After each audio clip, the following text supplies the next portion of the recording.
Guys welcome to our YouTube channel. और आज हम पढ़ने वाले हैं एम्पियर सर्किट लॉ। कल हमने पढ़ा था व्हाट इज़ सोलेनॉइड में मैग्नेटिक फील्ड कैसे इंड्यूस करते हैं, सोलेनॉइड में मैग्नेटिक फील्ड किस टाइप का होता है, यूनिफॉर्म होता है, नॉन यूनिफॉर्म होता है, ये सब चीज़ें हमने पढ़ी थी। आज हम पढ़ने वाले हैं एम्पियर सर्किटल लॉ की। एम्पियर सर्किटल लॉ क्या होता है? तो Ampere circuital law as a Biot Savart law के जैसे ही हम उससे भी यूज़ करके कोई भी पॉइंट पे मैग्नेटिक फील्ड निकाल सकते हैं किसी भी ज्योमेट्रिकल शेप के अंदर। सो एम्पियर सर्किटल लॉ को फॉलो करने के लिए, एम्पियर सर्किटल लॉ को यूज़ करने के लिए हमें सबसे पहले क्या करना होता है ना कि हम इसमें एक ऐसा एम्पिरियन लूप चूज़ करते हैं। एम्पियरल लूप चूज़ करते हैं और जो एम्पियर लूप होता है ना वो हमारा इस टाइप का होता है जिससे कि हमें जो कैलकुलेशन होती है वो बहुत इजी होती है, इजी करनी होती है। मतलब कि कोई भी रैंडमली लूप हमें चूज़ नहीं करना होता है बिकॉज ऑफ ऐसे अगर हम कोई भी रैंडमली एम्पियरियन लूप चूज़ कर लेंगे तो हमें उसकी कैलकुलेशन में थोड़ी प्रॉब्लम्स आएगी। सो यहाँ पे हमें थोड़ा देख के एम्पियरियन लूप देखना होता है।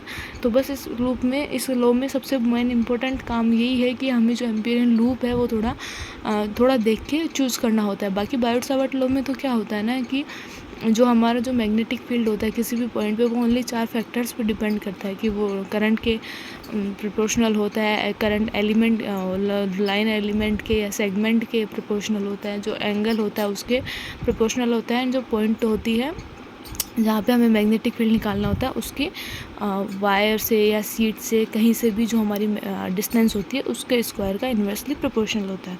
बट यहाँ पे हमें क्या करना होता है ना, यहाँ पे हमें एक एम्पियरियन लूप को सर्च बनाना होता है और उससे हमें फिर मैग्नेटिक फील्ड को फाइंड आउट करना होता है।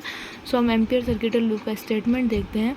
सो एम्पियर सर्कुलर लूप का स्टेटमेंट क्या बताता है हमें कि किसी भी क्लोज्ड लूप का जो लाइन इंटीग्रल होता है ना वो लाइन इंटीग्रल होता है म्यू नॉट टाइम्स ऑफ उस क्लोज्ड पाथ के अंदर कितनी करंट होती है उस करंट के वेक्टर सम का मल्टीप्लाई होता है। सो हम इसको थोड़ा पढ़ लेते हैं एक बार इसकी डेरिवेशन कि it is said that the line integral of magnetic field over a close loop is equal to mu naught times current enclosed.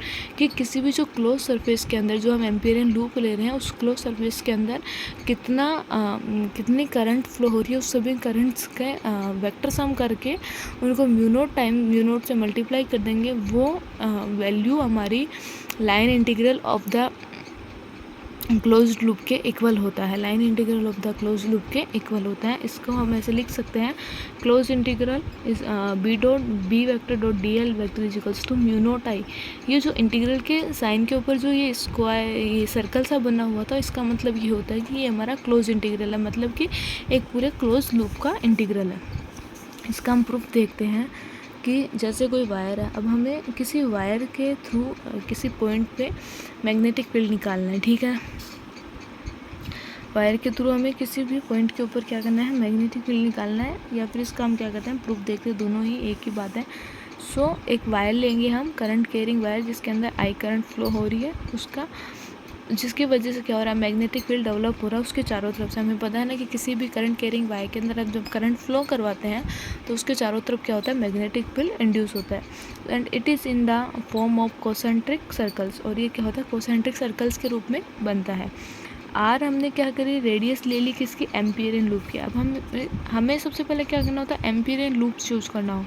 सो हम यहाँ पे एक एम्पियरियन लूप बनाएंगे और हमने एक रेडियस ले लिया क्या, एम्पियरियन लूप की are.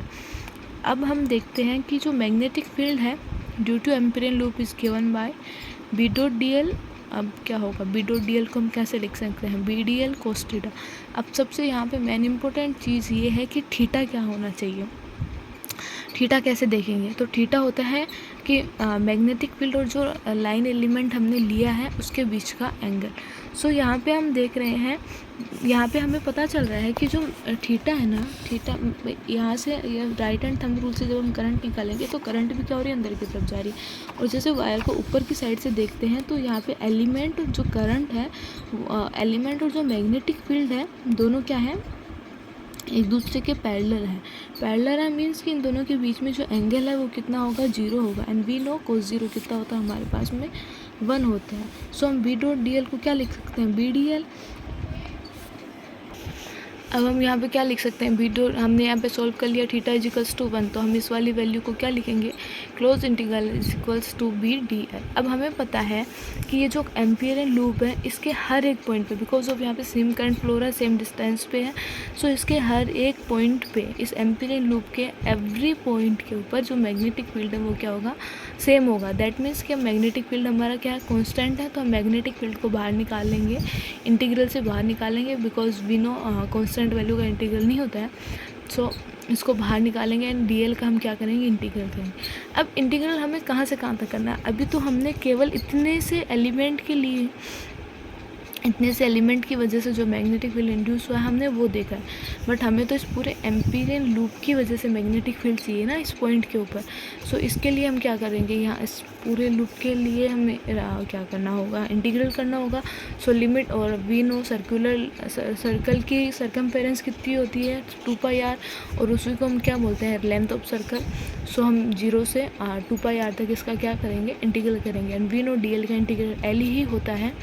So B limits put करेंगे, upper limit minus lower limit, integrate, फिर आगे हम इसको सोल्व करते हैं तो close integral B vector dot d l vector is equals to B dot 2πr, ये हमारी क्या होगी, इक्वेशन 1 हो गई। नाउ आगे हम देखते हैं कि जो मैग्नेटिक फील्ड है near the centre of the wire, through wire के सेंटर पे क्या होता है, मैग्नेटिक फील्ड कितना होगा हमारा, 2 म्यू नॉट अपॉन 4πr, किसके थ्रू आया है ये हमारे पास में, तो using Biot-Savart law, Biot-Savart law की वजह से हमें पता है ये यहाँ किसी भी वायर के सेंटर के नियर पे क्या होता है, मैग्नेटिक फील्ड ये होता है, हमें पता है।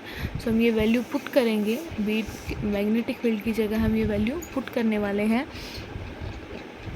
जैसे ही हमने मैग्नेटिक फील्ड की जगह ये वैल्यू पुट करी, सो 4π से 4π कैंसिल हो गया, आर से आर कैंसिल हो गया, देन हमारे पास में क्या बच गया, close integral B vector dot d l vector is equals to mu naught I. तो यहाँ पे हमारे पास में क्या हो गया, एम्पियर्स लॉ को हमने प्रूव कर दिया कि जो एम्पियर्स लॉ में क्या होता है कि किसी भी क्लोज सरफेस का जो लाइन इंटीग्रल होता है ना, वो लाइन इंटीग्रल उस क्लोज सरफेस के अंदर फ्लो हो रहे करंट, सभी करंट्स के वेक्टर सम के म्यू नॉट टाइम्स होता है, म्यू नॉट टाइम्स होता है। अब इसमें हमने कुछ क्या, सबसे इम्पोर्टेंट बात ये है यहाँ पे, सबसे इम्पोर्टेंट बात ये है यहाँ पे कि हमें यहाँ पे जो एम्पियरियन लूप है ना उसको चूज़ करना थोड़ा ध्यान से है।